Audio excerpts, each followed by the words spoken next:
Hi friends, నేను మీ భాస్కర్ మేకల. So మొత్తానికైతే డే 3 ఈవినింగ్ ఓటింగ్ ఎలా ఉంది ఏంటి అంటే 14th వీక్ లో డే 3 మామూలుగా లేదు, ఓ రేంజ్ లో ఉంది అని అంటే. సో పొజిషన్స్ మాత్రం ఏం పెద్దగా మారలేదు, కానీ ఓట్ బ్యాంక్ మాత్రం చాలా మందికి తగ్గింది. అస్సలు ఊహించని విధంగా ఓట్ బ్యాంక్ అనేది మారుతుందా అంటే నిజంగానే గజిబిజి గందరగోళం ఏమీ లేదు, కానీ ఒక క్లారిటీతో ముందుకెళ్తుంది. ఆ క్లారిటీ మెయింటైన్ అవుతుంది, ప్రతి ఒక్కరికి కూడా అదే సిచ్యువేషన్, ఆ ప్రతి ఒక్కరికి కూడా ఆ క్లారిటీ ఓటింగ్ అనేది పడుతూ ఉంది. బట్ అనుకున్నంత రేంజ్ లో ఎవరి కాళ్ళకి పడట్లేదు. వారు వన్ సైడ్ లాగా ఒక్కరికే ఓట్ బ్యాంక్ మొత్తం అంతా ఒక్కరికే పడుతూ ఉంది. మిగతా అదంతా అంటే ఒక 60-70% ఒకరికి పడితే మిగతా వాళ్ళందరికీ షేర్ చేసుకున్నట్టే ఉంది అనమాట. ఆ తలా కొంచెం షేర్ చేసుకున్నట్టుగా ఉంది. సో క్లియర్ కట్ గా మాట్లాడుకుందాం. And double elimination, single elimination, mid week elimination అనేది క్లారిటీ ఇస్తాను. షాకింగ్ ఎలిమినేషన్ అయితే ఉండబోతుంది అనేది అర్థమవుతుంది మనకు వచ్చిన విశ్వసనీయ సమాచారం ప్రకారంగా. సో మొత్తం అవన్నీ డీటెయిల్స్ మాట్లాడేదానికంటే ముందు ప్లీజ్ వీడియోకి ఒక లైక్ వేసుకోండి. వీడియో ఎండ్ వరకు చూసే ప్రయత్నం అయితే చేయండి. సో ఖచ్చితంగా మీరు లైక్ చేయడం వల్ల నాకు ఖచ్చితంగా వీడియో బూస్ట్ అవుతూ ఉంటది. అండ్ చాలా మందికి అంటే ఎక్కువ మందికి రీచ్ అవుతుంది అనమాట. సో అంతే, ఇంకా లేట్ చేయకుండా ఓటింగ్ లోకి వెళ్ళిపోదాం. సో టాప్ పొజిషన్ వచ్చేసరికి మాత్రం అందరూ ఎక్స్పెక్ట్ చేసినట్టుగానే తనుజ కంప్లీట్ గా వార్ వన్ సైడ్ లాగా తీసుకెళ్తుంది. అండ్ ఇంకోటి ఏంటంటే కళ్యాణ్ లేకపోవడం అనేది చాలా పెద్ద మైనస్ అయిపోయింది. చాలా ఓట్ బ్యాంక్ అనేది పెరిగింది అని చెప్పేసి చాలా మంది అనుకుంటున్నారు. కళ్యాణ్ ఉన్నా లేకపోయినా ఓట్ బ్యాంక్ అనేది పెద్ద డిఫరెన్సెస్ ఏముండదు. ఎందుకంటే మనం ఎండింగ్ వచ్చేసాం. ఎండింగ్ వచ్చిన సిచ్యువేషన్ లో కూడా ఓట్ బ్యాంక్ తలకిందులు అయిపోతుంది, ఓట్ బ్యాంక్ గజిబిజి గందరగోళం అయిపోతుంది అని అనుకోవడం మిస్టేక్, రాంగ్ అనుకోవచ్చు. కానీ తీరా చూస్తే మనం అనుకున్న దానికంటే ఒక రేంజ్ ఓటింగ్ అనేది తనుజాకు ఓట్ బ్యాంక్ అనేది ఈజీగా పెరిగిపోతూ ఉంది అనమాట. So second time vote appeal కూడా వచ్చిందేనంట. సో తనుజాకి సెకండ్ టైం ఓట్ అప్పీల్ వచ్చిందంటే మామూలు విషయం ఏం కాదు కదా. సంజన వర్సెస్ తనుజ వీళ్ళిద్దరికి ఓట్ అప్పీల్ కోసం వెళ్తారంట. సో మెజారిటీ ఓటింగ్ అప్పీల్ కోసం తనుజాకి రిఫర్ చేస్తారంట. తనుజ ఓటింగ్ సెకండ్ టైం కూడా ఓట్ అప్పీల్ చేస్తూ ఉంది అనమాట, ఓట్ అప్పీల్ చేసింది అనమాట. సో చాలా వరకు మనం అనుకున్న దానికంటే ఎక్కువగా ట్విస్టులు ఉండబోతున్నాయి ఈసారి ఎలిమినేషన్ లో. So mid week elimination plan చేస్తున్నాడు అని చెప్పేసి బిగ్ బాస్ అనుకున్నాము, బట్ అది కూడా జరగబోతుంది. మిడ్ వీక్ ఎలిమినేషన్ అనేది ఖచ్చితంగా ఉంటది అని చెప్పేసి చెప్తున్నారు. సో మనకి ఇది ఇన్ఫో, ఖచ్చితంగా చెప్తున్నాను, మనకు వచ్చిన ఇన్ఫో అనమాట. సో మిడ్ వీక్ ఎలిమినేషన్ ఖచ్చితంగా ఉండబోతుంది అన్నట్టుగానే ఉంది. బట్ ఇదేంటంటే ఫేక్ ఎలిమినేషన్ చేస్తారా అనే డౌట్ కూడా చాలా మంది పెడుతూ ఉన్నారు, question mark.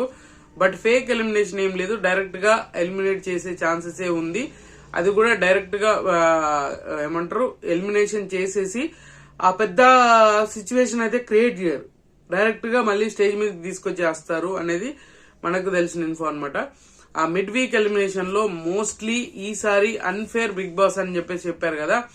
Unfair big boss అని అంటే సో ఎవరిని ఎలిమినేట్ చేస్తే అన్ఫేర్ అని చెప్పేసి అని అంటారో వాళ్ళని ఎలిమినేట్ చేయడానికి ఎక్కువ ఛాన్సెస్ ఉంది. ఆ ఎక్కువ ఛాన్స్ ఉంది ఎవరికి అని అంటే డెమోన్ పవన్ కి ఎక్కువ ఛాన్స్ ఉంది. అంటే షాక్ ఇవ్వబోతున్నారు. అంటే డెమోన్ పవన్ ఎలిమినేట్ అయ్యాడు అని అంటే ఒక తెలియని టీఆర్పీ వస్తుంది ఖచ్చితంగా. ఎందుకంటే తిట్టడానికైనా కానీ అరే నిజంగా జరిగిందా అని చూడడానికన్నా ఒకటి ఇలా చూసుకుంటూ వెళ్తే కొంతవరకు చాలా బాగా ఇంప్రెస్ అయ్యే ఛాన్సెస్ ఉంది. ఆడియన్స్ కూడా ఎక్కువ క్యూరియాసిటీ చూపించే ఛాన్సెస్ ఉంది. సో ఆ విధంగా ఓట్ బ్యాంక్ కూడా చాలా తక్కువ పడుతుంది డెమోన్ కి. అండ్ సంజనాకి, డెమోన్ కి అండ్ సుమన్ శెట్టికి, ఈ ముగ్గురికి డేంజర్ జోన్ ఉంది, పొంచి ఉంది అని చెప్తూనే ఉన్నాను. సో ఈసారి కూడా ఓట్ బ్యాంక్ అనేది గచ్చిపిచ్చి గందరగోళం అవుతుంది. ఓన్లీ డెమోన్ విషయంలోనే అప్ అండ్ డౌన్స్ చాలా అవుతున్నాయి. ఇదే పెద్ద మైనస్ అయిపోబోతుంది డెమోన్ పవన్ కి. సో ఆ విధంగా చూసుకొని డెమోన్ పవన్ ఎలిమినేట్ చేసే ఛాన్సెస్ అయితే ఉంది అని అంట. బట్ మీకు నచ్చిన కంటెస్టెంట్ ఓట్లు వేసుకోండి. ఎందుకంటే ఈక్వల్ ఓటింగ్ ఉన్నప్పుడు బిగ్ బాస్ ఖచ్చితంగా కాల్ తీసుకుంటాడు అని చెప్పేసి పదే చెప్తున్నాను. సో అందుకనే మీకు నచ్చిన కంటెస్టెంట్లకు ఓట్లు వేసుకొని వాళ్ళని ముందుకు తీసుకెళ్తే బిగ్ బాస్ కి ఆ ఛాన్స్ ఇవ్వకూడదు. సో బాటమ్ లో ఎవరు ఉంటే వాళ్ళలో ఒకరిని మిడ్ వీక్ ఎలిమినేషన్ చేయొచ్చు, ఒకరిని డైరెక్ట్ ఎలిమినేషన్ చేస్తారు వీకెండ్ లో. సో అది జరిగే ఛాన్సెస్ ఉంది. మోస్ట్లీ టాప్ 5 ఉండడానికి ఛాన్సెస్ అనమాట. సో 40% తోటి తనుజ టాప్ పొజిషన్ లో ఉంటే సెకండ్ పొజిషన్ వచ్చేసరికి మాత్రం ఇమాన్యుయల్ ఉన్నాడు. ఇమాన్యుయల్ కి 17%, మార్నింగ్ చూసుకుంటే 18% ఉంటే ఇప్పుడు మాత్రం 17% అయితే ఉంది ఓటింగ్. చాలా ఫ్లక్చువేట్ అవుతూ ఉంది ఓటింగ్ అనమాట. అరే తగ్గుతూ పెరుగుతూ ఉన్నట్టుగా మనోడిది ఏదో గాల్లో దీపం పెట్టి ఆలోచిస్తారు కదా, అలా తయారైతుంది అనమాట. సో మనోడికి విన్నర్ మెటీరియల్ అని తెలుసు, నేను విన్ అవుతాను అనే మెటీరియల్, విన్నర్ కి నాకు అంత ఆపర్చునిటీస్ ఉంది అని తెలుసు. అయినా కూడా ఇంకా ఏదో తెలియని భయాన్ని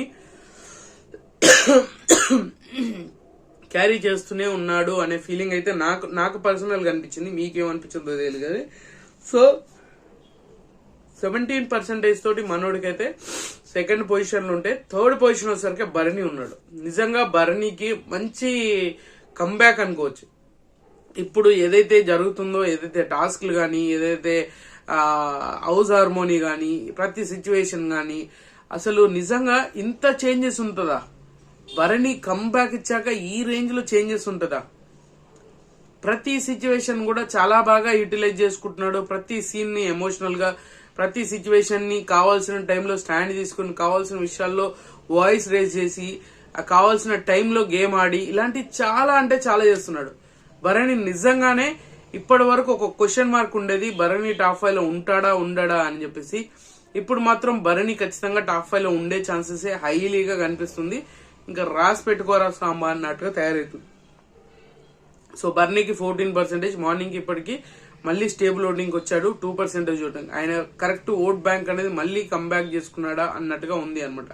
సో ఈ రోజు కూడా మంచి బెటర్మెంట్ ఎపిసోడే ఉంటుంది భరణికి అనేది మీకు క్లారిటీగా అర్థమవుతుంది. సో ఎపిసోడ్ చూసినాక మీకు క్లారిటీ వస్తుంది అనమాట. సో 14% తోటి థర్డ్ పొజిషన్ లో ఉన్నాడు. ఇక్కడ వరకు పర్వాలేదు, సేఫ్ అనుకోవచ్చు.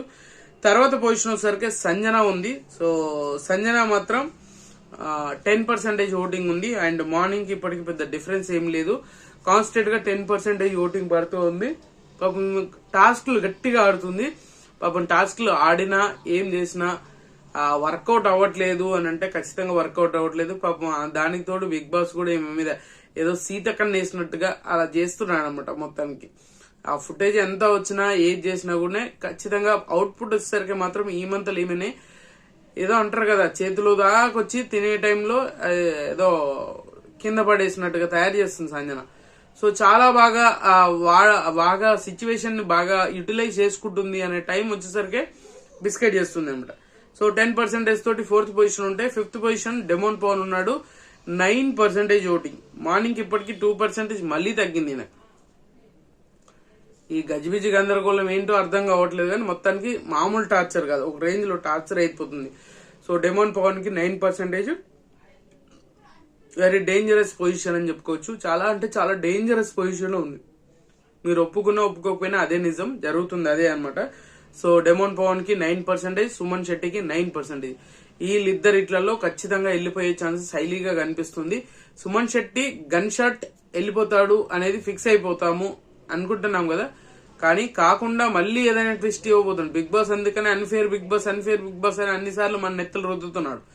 సో అలాగా నాకెందుకో సుమన్ శెట్టిని ఉంచేస్తాడా అనే అది కూడా ఉంది అనమాట. సో చూడాలి ఏం జరగబోతుంది ఏంది అనేది. అండ్ ఇప్పుడు ఓట్ అప్పీల్ విషయంలో వచ్చేసరికి Suman Shetty out of the race అయిపోయాడు, అండ్ పవన్ కూడా అవుట్ ఆఫ్ ది రేస్ అయిపోయాడు. సో వీళ్ళిద్దరు అయితే ఇప్పుడు ప్రజెంట్ లేరు. సో సుమన్ శెట్టి సంజన గారికి ఇచ్చారు half of the points, and demon Pavan half of the point తనుజాకి ఇచ్చారనమాట. వీళ్ళిద్దరు కలిసి మళ్ళీ ఓట్ అప్పీల్కి వెళ్తారు. ఆ ఓట్ అప్పీల్కి వెళ్ళినప్పుడు మన ఎవరికి తనుజాకే ఛాన్స్ వస్తుందంట, అండ్ ఎవరు మన సంజనాకి రాదు అని అంట. సో ఈ విధంగా చాలా విషయాలు చూసుకుంటే మాత్రం ఎవరికి ఫేవర్ అవుతుందో ఎవరికి కావట్లేదు తెలియట్లేదు, కానీ గజిబిజి గందరగోళం అయితే అవుతుంది. సో ఖచ్చితంగా మీకు నచ్చిన కంటెస్టెంట్ కి ఓట్లు వేసుకోండి. అండ్ వెరీ డేంజరస్ పొజిషన్ లో ఉన్న ముగ్గురు ఖచ్చితంగా మీరు ఓట్లు వేసుకోండి, Sanjana, demon and Suman Shetty. So బర్నీ కూడా స్టేబుల్ ఓటింగ్ పడుతుంది కాబట్టి ఆయనకి సేఫ్ జోన్ అని చెప్తున్నాను తప్పితే ఆయనకు కూడా ఓట్లు వేయండి మీరు ఖచ్చితంగా. ఎందుకంటే మంచి కంబ్యాక్ ఇచ్చాడు, మంచి కంబ్యాక్ తో ఓటింగ్ అనేది కూడా పడుతూ ఉంది. చాలా మంది యాక్సెప్ట్ చేయట్లేదు దాన్ని, కానీ బర్నీ గారికి చాలా మంచి ఓటింగ్ పడుతుంది. సో ఇది ఫ్యాక్ట్, గుర్తుపెట్టుకోండి, మంచిగానే పడుతుంది. బట్ ఎందుకైనా మంచిది మీరు ఓట్లు వేసుకోవడం అయితే మర్చిపోవద్దు. మీరు ఓట్లు వేసుకోకుండా మళ్ళీ నానెత్తులు వచ్చి పెడితే ఇంకా 2 days ఉంది. రేపు ఉంది, ఎల్లుండి కూడా రేపు ఉంది, రేపు ఈవినింగ్ వరకు, రేపు మిడ్ నైట్ వరకు ఉంది కాబట్టి. సో ఖచ్చితంగా ఓట్లు వేసేసుకొని ముందుకు తీసుకెళ్లడం అనేది ఫస్ట్ థింగ్ మీరు చేయాల్సిన పని అనమాట. సో ఖచ్చితంగా ఈ వీడియో మీకు నచ్చితే కూడా నచ్చితే లైక్ చేయండి, షేర్ చేయండి, కామెంట్ చేయండి, సబ్స్క్రైబ్ చేయడం మర్చిపోద్దు. And good luck.